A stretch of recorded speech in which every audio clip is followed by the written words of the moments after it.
Hello friends, myself Professor Lau Patel. This is video lecture series of subject Vehicle Dynamics. We are continue with our chapter that is suspension system. In previous lecture, we have seen different types of suspensions, what are the function of suspension, how that suspension is going to affect my overall riding condition. So in today's lecture, we are going to talk about suspension geometry. So in today's lecture, we are going to talk about anti-Scott suspension system or suspension geometry, anti-dive suspension geometry, and anti-pitch suspension geometry. See, these three topics are very important at the point of exam, GTU exam. You will find these type of question in your question paper in 3 or 4 marks. So let's see these three terms about suspension geometry, that how suspension is going to react with anti-Scott, anti-drive, and anti-pitch suspension geometry. So here, first topic, that is anti-Scott suspension geometry. So here we are talking about the stiffness of the suspension system. Like we all know that we are our body or car's body or vehicle's body.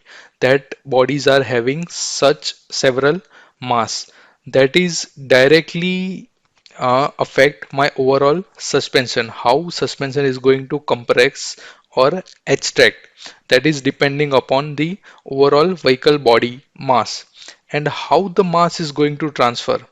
Like if my vehicle is going to accelerate, the overall mass is going to shift it to my rear vehicles.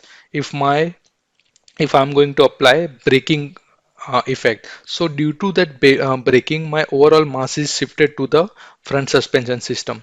So these, while taking turn, the third example, while taking turn left or right turn, my this overall mass is going to transfer to the left suspensions or to the right suspensions. So these are the phenomena that should compensate by my suspension, or my suspension design should be more accurate to compensate these kind of extra masses on my suspension system. So let's begin with anti-Scott suspension geometry. So what is anti-Scott? So anti-Scott is a term of suspension engineer to determine how much the suspension mechanism itself resisting suspension compression. So if I'm talking about my this vehicle, it is moving in the front direction.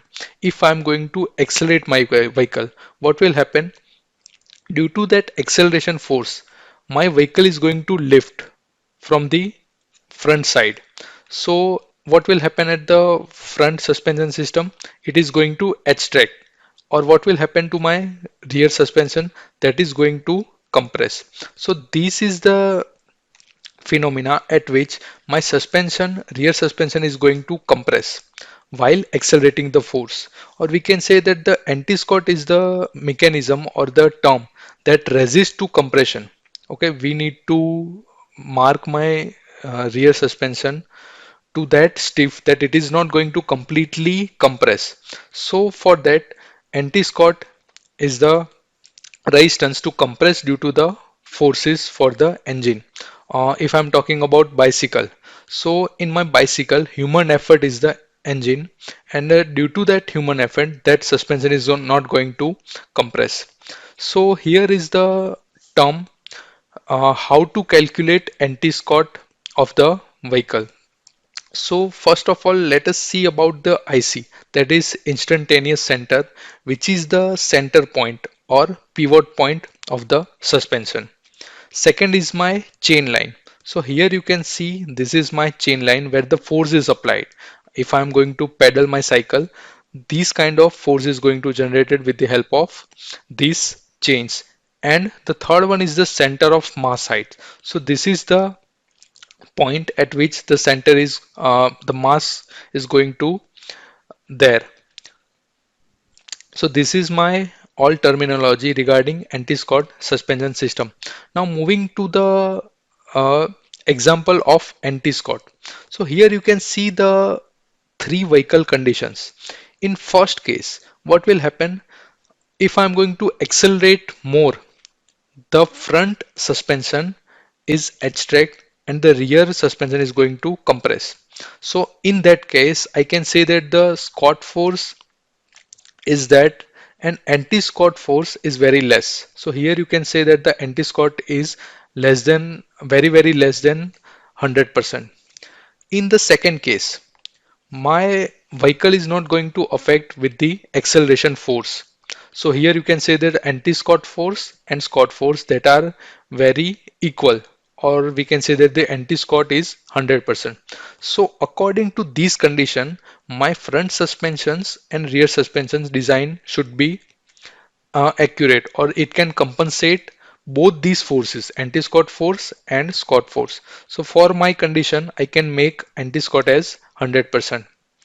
If I'm going to anti-Scott my very 100%, more than 100%, so that at that time what will happen, the rear suspension are stiffer, and due to that condition my anti-Scott force is very high compared to Scott force. So again this condition is not also desirable. So my ultimate desired condition is anti-Scott is 100%, that is my desirable condition. Moving further, how to calculate this anti-Scott depending upon my force. So here it is an example of a bicycle. So here you can see that the orange line, that is my chain, or we can say the force is applied with the help of pedal. This point, this is my instantaneous center point, or we can say the pivot point. So this is my second point. The third point is my center of the wheel where the mass is there. So here I have to draw a line between that pivot point and center point of the cycle tire. So in this line you will find uh, intersection point that is in yellow color between this red line and chain line, that is orange line. So this is my intersection point marked, and from the ground, from this vertical axis, you will find certain angle of that point.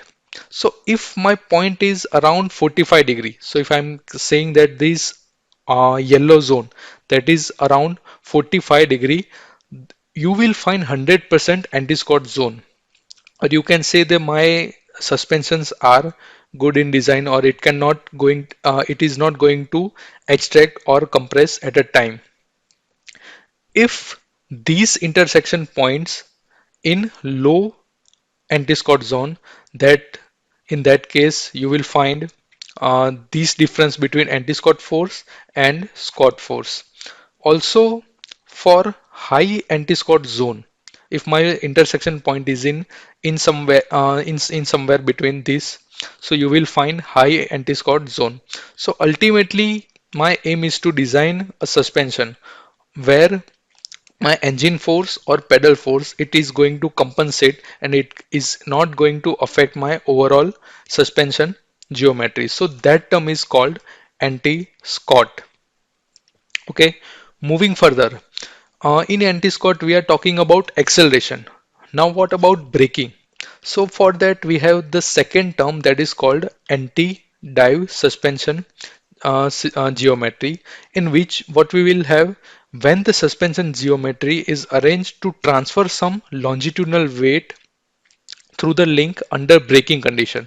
So if I'm going to say my vehicle is moving to this direction, if I'm going to apply some brake, then what will happen? My overall mass is going to transfer from rear wheel to the front wheel. So this effect, that is called anti-dive, or for that my front suspension have that much stiffness that it cannot fully compressed, so it can eliminate such forces. So this effect is called anti-dive or brake drive. So it is for front suspension. And if I'm talking about the rear suspension, it is not going to lift. So that is anti-lift for my rear suspension system. Okay, now just as suspension can be designed to resist acceleration, Scott, and the same principle we are using in anti-Scott, the same principle we are going to apply in anti-dive suspension geometry. and this is for about braking. Moving further, anti-dive geometry prevents the car from driving on the brakes and stops the front wheels from deflecting vertical or going into bump due to the braking condition.